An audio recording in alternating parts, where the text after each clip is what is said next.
Let's return now to our top story tonight, and that is this potential indictment of President Donald Trump. Not just a former president, but a current presidential candidate. This sort of thing doesn't happen. It hasn't happened. Let's bring in David Marcus. He is a political commentator. He writes over at the New York Post, Daily Mail, Daily Wire, and he's smoking on television. This is your thing now. This is your signature. You're just going to smoke all the time on your segments? That's the deal? Yeah, why not? All right.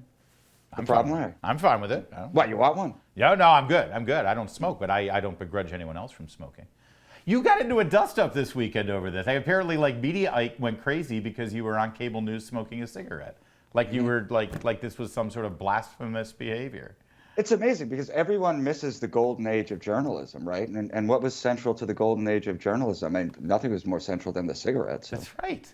I don't know. And why are we not supposed to do it anymore? Because you might, be impressionable youth, really. The people who are championing transgender teachers on TikTok, they're worried about their kids. But that is a problem. See, people see someone smoking and they take it as like a moral commentary on who you are. Because it's like, well, if he smokes, he's got to be a bad person or something. It was the only thing that I could compare to the people who would yell "mask" at you if you weren't wearing a mask. Yeah. It's this very rare situation where, like, in public, people feel this level of moral superiority, and they'll come right up to you, right? Like, nobody goes up to an obese person eating a Big Mac and says, like, well, what's wrong with you? Right. Right. That's true. Although maybe they should. Actually, you shouldn't give them ideas, Marcus. All right. Especially because cows contribute to climate change. They'll feel emboldened. You've got a young son. I've got a couple of young sons. People get mad at me when I say this, but I absolutely stand by it. If I had the choice between my teenage boy being introduced to and addicted to cigarettes versus being addicted to online porn and TikTok, I would pick cigarettes. I think it's less damaging in the long run to their soul. Look, it makes sense to me. Look, and I wouldn't want my kid to smoke. I mean, there's less harmful options. I'm not saying I want my child. This is a philosophical conversation about if you had to choose one or the other. We parents, we're not supposed to raise our children to have a long life. They're supposed to be a good, enriching life, right? Yes. And what's more enriching than a nice cigarette while having an intellectual conversation with your friend? I guess that's true. Do you want to just keep smoking and we talk politics now? Of course. All right, so you're here, David, not just because we wanted to watch you smoke, but also because you, like I, refuse to take sides in this Trump-DeSantis thing. Like, you've got to be one or the other. You're not allowed to just say, I'd be happy with either one, and don't make me, pick, like, Team A is suddenly the enemy of Team B. I'd like to have all of us be able to appreciate both of these politicians. Now, if I'm mischaracterizing you, you tell me, but I think that's where you're sitting right now. Absolutely. Yeah. So given that, what do you make of this political drumbeat now that Ron DeSantis is being criticized because he hasn't spoken out about this potential indictment of Donald Trump? Should DeSantis say something, or is he better off just sort of, let's wait and see how this plays out? I think I just scanned Twitter and saw that he made some sort of let's wait and see, I have more important things to deal with right now comments. I think until and if an indictment happens, that's the right thing for him to do. Listen, I spent 2 decades living in New York, and there's something that everybody needs to understand about this, which is that if something's happening in New York and you want an explanation, find a New York explanation, because nobody in New York looks very far outside of Gotham. Yeah. What's going on here is that you have an embattled Manhattan District Attorney in Alvin Bragg who's getting dragged by the mayor of his own party for this horrible crime that's going on in Manhattan. And this guy knows if he gives the Manhattan limousine liberals the long dreamt of photographic image of Donald Trump in handcuffs or that mugshot, he's a hero for the rest of his life. Oh, yeah. He'll never pay for another drink in Manhattan. He will be easily reelected.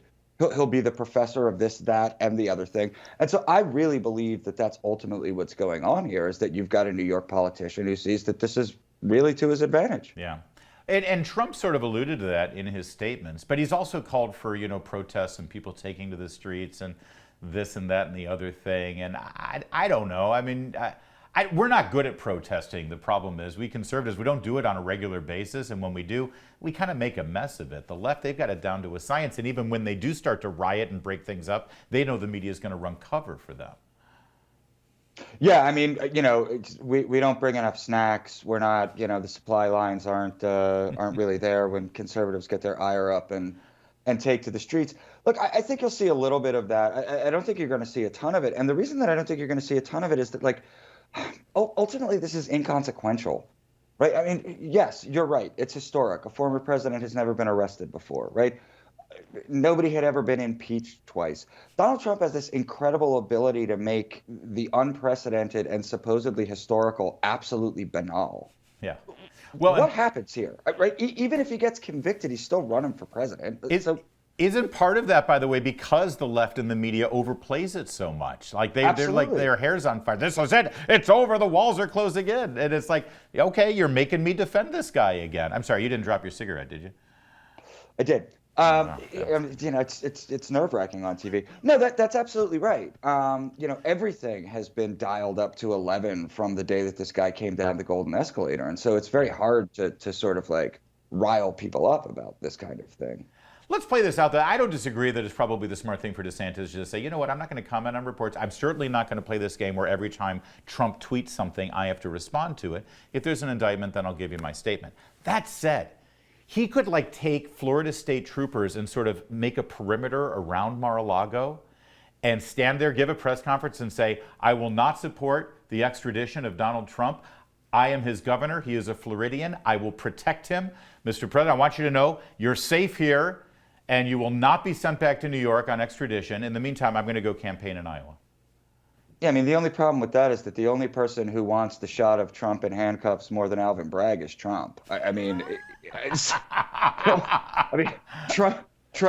Trump would jump into the General Lee and break that police barricade as fast as he could to get up to Lower Manhattan and get arrested. So yeah, I don't think that's going to work either. So you think Trump actually is playing into this politically? He thinks, like a lot of observers, and apparently you think so as well, that ultimately this is actually going to help him politically.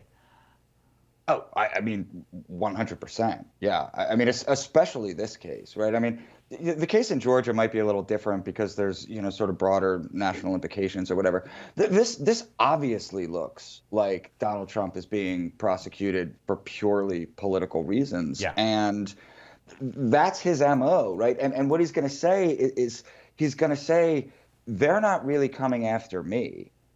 They're coming after you. That's right. Because I'm the only person who will go to Washington and do what you want. And they can't have that. And that's why all these people are against. So, yeah, I mean, of course it plays directly into his hand. Yeah, and we only got 30 seconds, but I did a test of this yesterday. I was with a couple of Democrats, and I said to, Trump's getting indicted. I said, yeah, because of the hush money. I said, yeah, because he used his campaign funds for the hush money. He said, that's right, that's against the law. David, it's the opposite. It's because he didn't use his campaign funds. That everybody can see through this. It's outrageous. Yeah, and look, it's not for nothing. It's the same week that we find out that a Chinese Communist Party affiliated entity is like sending $3 million to people whose last name happened to be Biden. Right. So look. Yeah, I mean, nobody in the United States is going to go crazy over this or freak out over this. It's a bit of a sideshow, and yeah, it's probably a sideshow that helps Trump and Alvin Bragg. One last drag, real fast, Marcus, on camera. Let's see the drag. I put it out. Oh, thanks for smoking. They don't last forever. All right.